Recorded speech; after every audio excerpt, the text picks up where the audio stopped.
6월 10일 연중 제10주간 수요일 입당송. 주님은 나의 빛, 나의 구원, 나 누구를 두려워하랴.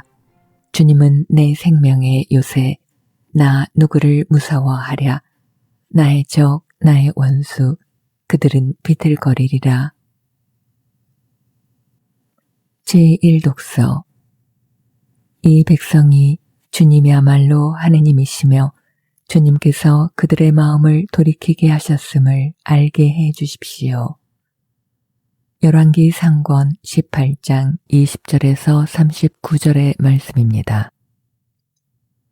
그 무렵 아합 임금은 이스라엘의 모든 자손에게 사람을 보내어 바알의 예언자들을 가르멜 산에 모이게 하였다. 엘리야가 온 백성 앞에 나서서 말하였다. 여러분은 언제까지 양다리를 걸치고 절뚝거릴 작정입니까?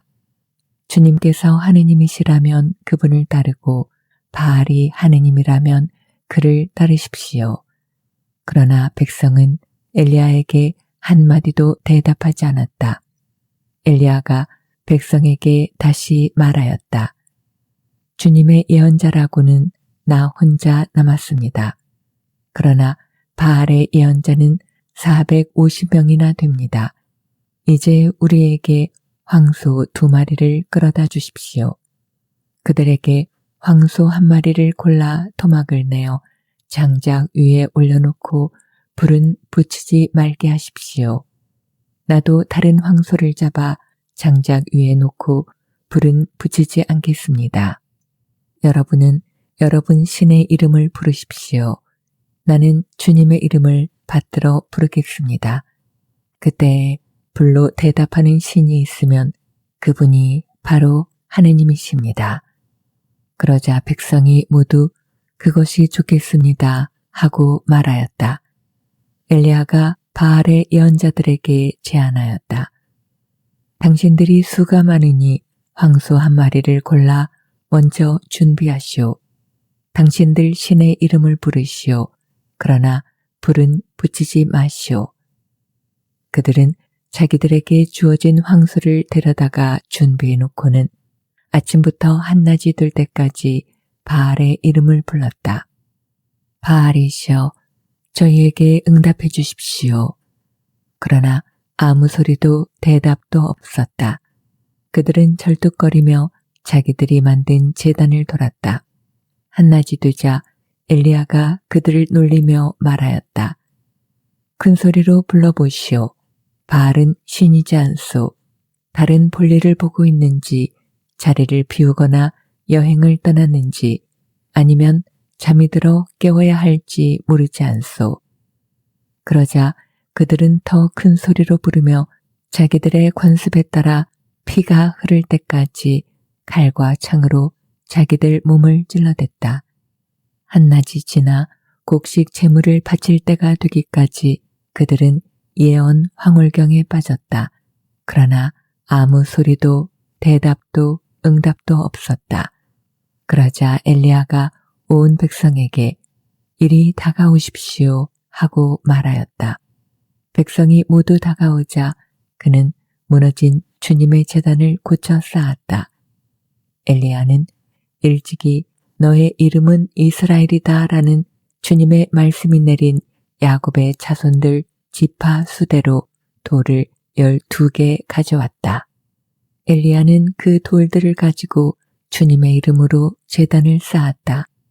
그리고 제단 둘레에는 곡식 2스아가 들어갈 만한 도랑을 팠다. 그는 장작을 쌓은 다음 황소를 토막내어 장작 위에 올려놓았다. 그러고 나서 물을 4항아리에 가득 채워다가 번제물과 장작 위에 쏟으시오 하고 일렀다. 그런 다음에 그는 2번째도 그렇게 하시오 하고 말하였다. 그들이 2번째도 그렇게 하자 엘리야는 다시 3번째도 그렇게 하시오 하고 일렀다. 그들이 3번째도 그렇게 하였을 때 물이 제단 둘레로 넘쳐 흐르고 도랑에도 가득 찼다. 곡식 제물을 바칠 때가 되자 엘리야 예언자가 앞으로 나서서 말하였다. 아브라함과 이삭과 이스라엘의 하느님이신 주님, 당신께서 이스라엘의 하느님이시고 제가 당신의 종이며 당신의 말씀에 따라 제가 이 모든 일을 하였음을 오늘 저들이 알게 해 주십시오. 저에게 대답하여 주십시오. 주님, 저에게 대답하여 주십시오. 그리하여 주님, 이 백성이 당신이야말로 하느님이시며 바로 당신께서 그들의 마음을 돌이키게 하셨음을 알게 해 주십시오. 그러자 주님의 불길이 내려와 번제물과 장작과 돌과 먼지를 삼켜버리고 도랑에 있던 물도 핥아버렸다. 온 백성이 이것을 보고 얼굴을 땅에 대고 엎드려 부르짖었다. 주님이야말로 하느님이십니다. 주님이야말로 하느님이십니다. 주님의 말씀입니다. 하느님, 감사합니다. 화답송. 하느님, 저를 지켜주소서. 당신께 피신하나이다. 하느님, 저를 지켜주소서. 당신께 피신하나이다. 주님께 아뢰나이다. 당신은 저의 주님. 하느님, 저를 지켜주소서. 당신께 피신하나이다. 다른 신들 붙잡는 자들의 고통이 크기에 저는 그 신들에게 피의 제사를 바치지 않으며 그 이름 제 입술에 올리지도 않나이다. 하느님, 저를 지켜주소서. 당신께 피신하나이다. 주님은 제 몫의 유산, 저의 잔, 당신이 제 운명의 제비를 쥐고 계시나이다. 언제나 제가 주님을 모셔 당신이 제 오른쪽에 계시니 저는 흔들리지 않으리이다. 하느님, 저를 지켜주소서. 당신께 피신하나이다.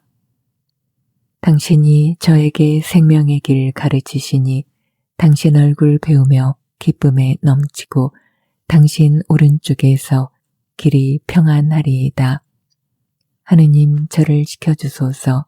당신께 피신하나이다. 복음 환호송. 알렐루야. 주님, 당신의 행로를 가르쳐 주시고 당신의 진리로 저를 이끄소서. 알렐루야. 복음. 나는 폐지하러 온 것이 아니라 오히려 완성하러 왔다. 마테오가 전한 거룩한 복음 5장 17절에서 19절입니다. 그때에 예수님께서 제자들에게 말씀하셨다.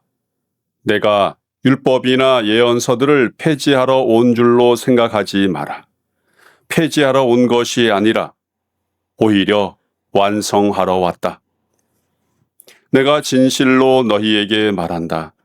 하늘과 땅이 없어지기 전에는 모든 것이 이루어질 때까지 율법에서 한 자 한 획도 없어지지 않을 것이다. 그러므로 이 계명들 가운데에서 가장 작은 것 하나라도 어기고 또 사람들을 그렇게 가르치는 자는 하늘나라에서 가장 작은 자라고 불릴 것이다. 그러나 스스로 지키고 또 그렇게 가르치는 이는 하늘나라에서 큰 사람이라고 불릴 것이다. 주님의 말씀입니다. 그리스도님 찬미합니다. 참 예수님, 참 예수님, 내가 율법이나 예언서를 폐지하러 온 줄로 생각하지 마라. 오히려 완성하러 왔다. 그런데 사실 복음을 보면 예수님은 종종 율법의 많은 조항들을 어기셨습니다. 그것도 의도적으로 말이죠. 손을 씻고 먹으라 하는데 안 씻고 잡수시고, 안식일에는 하지 말라는데 병자 고쳐주시고 그러셨죠. 그런데 정확히 얘기하면 율법의 조항들을 폐기하신 것이지 율법 자체를 폐기하신 것이 아니고, 그리고 법에 얽매여 사는 그 율법주의를 폐기하신 것이지 율법을 폐기하신 것이 아니라 오히려 완성하셨습니다. 그 율법은 하느님의 법이며 사랑의 법이기 때문입니다.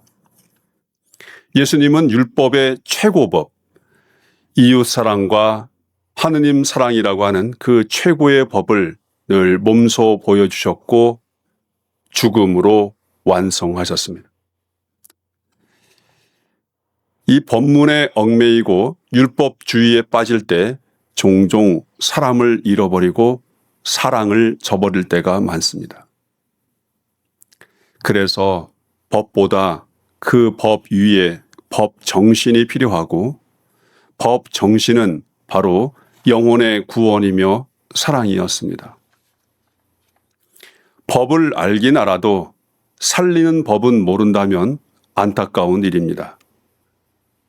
단죄할 줄은 알아도 의롭게 할 줄 모른다면 하느님 나라에서 큰 사람이라고 할 수 없을 겁니다.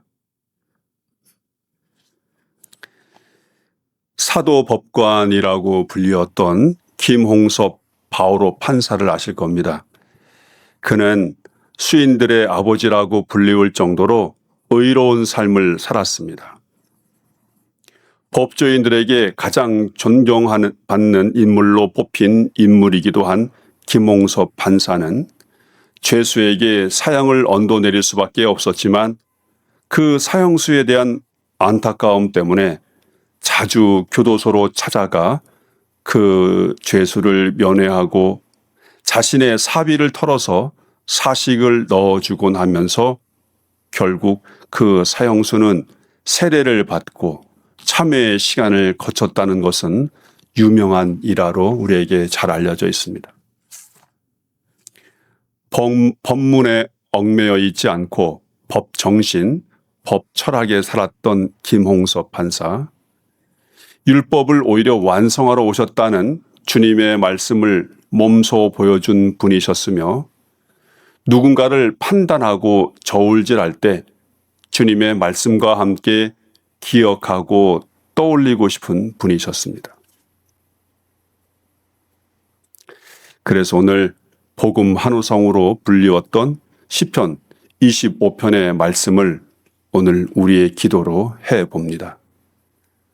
주님, 당신의 행로를 가르쳐 주시고 당신의 진리로 저를 이끄소서. 성부와 성자와 성령의 이름으로 아멘. 유튜브에서 강웅남으로 검색한 후 제 사진을 클릭하면 재생 목록에는 성경과 강남 노래방 영상들이 저장되어 있습니다. 재생 목록에서 시청하여 주세요. 구독 부탁합니다.